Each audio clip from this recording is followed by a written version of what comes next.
Hello learners, welcome to my YouTube channel. आज हम health, physical and yoga education का topic करेंगे, मल न्यूट्रिशन। फ्रेंड्स, इस टॉपिक को हम बहुत ही इजी वे से समझेंगे। तो चलिए हम अपनी वीडियो को स्टार्ट करते हैं। Friends, welcome to my YouTube channel. आज हम टॉपिक करेंगे मल न्यूट्रिशन पर। इसके कॉजेज और सिम्टम्स हम जानेंगे अलोंग विद प्रिवेंशन। ठीक है, तो मल न्यूट्रिशन जो होता है ये है lack of nutritive diet result in malnutrition. मतलब अगर हमें प्रॉपर न्यूट्रिशन नहीं मिलते तो उसे हम मेल न्यूट्रिशन कहते हैं। When the body does not receive the required amount of food constitutes, तो इसे हम न्यूट्रिशन कहते हैं। ये 4 टाइप्स के होते हैं: under, over, imbalance and specific deficiency. Under nutrition वो है जो फूड ना मिलने के कारण होता है। ओवर न्यूट्रिशन वो है जो हम ज़्यादा ही फूड खा लेते हैं और कैलोरीज कंज्यूम करते हैं, which result in obesity. Imbalance क्या है? Caused by consuming food which lakhs the proper nutritive value. कई बार हम अच्छा फूड नहीं खाते हैं, जंक फूड खाते हैं, तो वो इम्बैलेंस का कारण है। Specific deficiency caused by when body lakhs a particular nutritive constitute. ठीक है, जब पर्टिकुलर न्यूट्रिशन नहीं मिलते तो वो स्पेसिफिक डेफिशिएंसी है।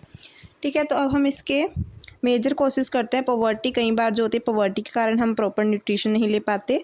लैक ऑफ नॉलेज, कई बार हम इलिटरेट होते हैं, हमें पता नहीं होता कि हमें क्या हमारे जो बॉडी है उसके लिए सही है।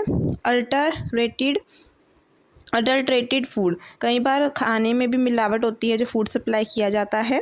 ठीक है, फिर है religion has powerful influence of food habits of the people. जैसे हिंदूज़ जो हैं वो बीफ नहीं ईट करते और मुस्लिम्स पोक। इसका मतलब ये है कि हिंदूज़ जो हैं वो गाय का मांस नहीं खाते और मुस्लिम्स जो है वो सूअर का मांस नहीं खाते। तो ये फूड हैबिट्स होती हैं, ठीक है, रिलीजन में। और एक ही पॉइंट था कि food habits, customs, beliefs, traditions and attitude सबके डिफरेंट होते हैं, तो न्यूट्रिशन में सब अलग अलग पास होता है। ओवरऑल दिस क्वालिटीज़ जो है ये वन जनरेशन से दूसरी जनरेशन में पास होती हैं। ठीक है, तो in our society many beliefs are spread like you parents are vegetarian, it is likely that their wards also जो है वेजिटेरियन होंगे, और अगर वो नॉन वेजिटेरियन है तो वो नॉन वेजिटेरियन होंगे। इस क्वालिटीज़ जो जनरेशन टू जनरेशन पास होती है। सोसाइटी में ये भी बिलीफ होता है कि जो पपाया है वो प्रेगनेंसी में नहीं खाना चाहिए। ठीक है, ये ऐसे जो हैं वो बिलीव्स होते हैं सोसाइटी में। रिलीजन बता दिया आपको। इसमें है फूड पैट्स। ठीक है, लाइकिंग और डिसलाइकिंग भी होती है फूड को लेकर, तो उसे हम फूड पैट्स कहते हैं। ठीक है, अपनी पसंद का खाना। तो ये भी एक रीज़न है मलन्यूट्रिशन का। ठीक है, कॉस्टली फूड्स, जो मैनी फूड्स होते हैं जैसे चीज़, पनीर, आलमंड, बटर एक्सेट्रा, ये बहुत कॉस्टली होते हैं, इनमें ज़्यादा न्यूट्रिशन होता है और अगर हम वो कंज्यूम नहीं करेंगे तो मेल न्यूट्रिशन हो सकता है। इसके सिम्टम्स क्या है? एक तो वेट लॉस हो जाता है, जो पर्सन है वो थिन हो जाता है, मसल्स जो हैं वो लूज कर जाती हैं उसकी। ठीक है, उसको फैटिस्ट फील होता है। Person fall an easy prey to diseases like headache होती है, कोल्ड कफ, हैवीनेस एक्सेट्रा होता है।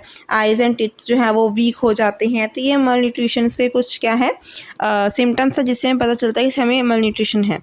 कोजेज है, सिम्टम्स हैं और टाइप्स, हमने ये तीनों इस वीडियो में डिस्कस करे। आई होप आपको जो हमारी ये वीडियो है और जो टॉपिक है न्यूट्रिशन का अच्छे से क्लियर हुआ होगा फ्रेंड्स। अगर आपको हमारी ये वीडियो पसंद आई हो और आपको अच्छे से टॉपिक क्लियर हुआ तो हमारे चैनल को लाइक एंड सब्सक्राइब कीजिए और कमेंट करना ना भूलिए। हमने आपको टाइप्स बहुत ही ईजी वे में समझाए हैं। अगर आप इसे बुक में देखें तो सिर्फ ये पॉइंट्स 4 बता रखे हैं। ऐसे जो है जो एग्जामिनर उस पर गुड इंप्रेशन नहीं पड़ता है, ऐसे पड़ेगा, वैसे ही आपको हमने बताया है। ठीक है, हमारी इस वीडियो का पर्पस आपको टॉप करवाना है। तो thank you friends for watching my video. Bye bye.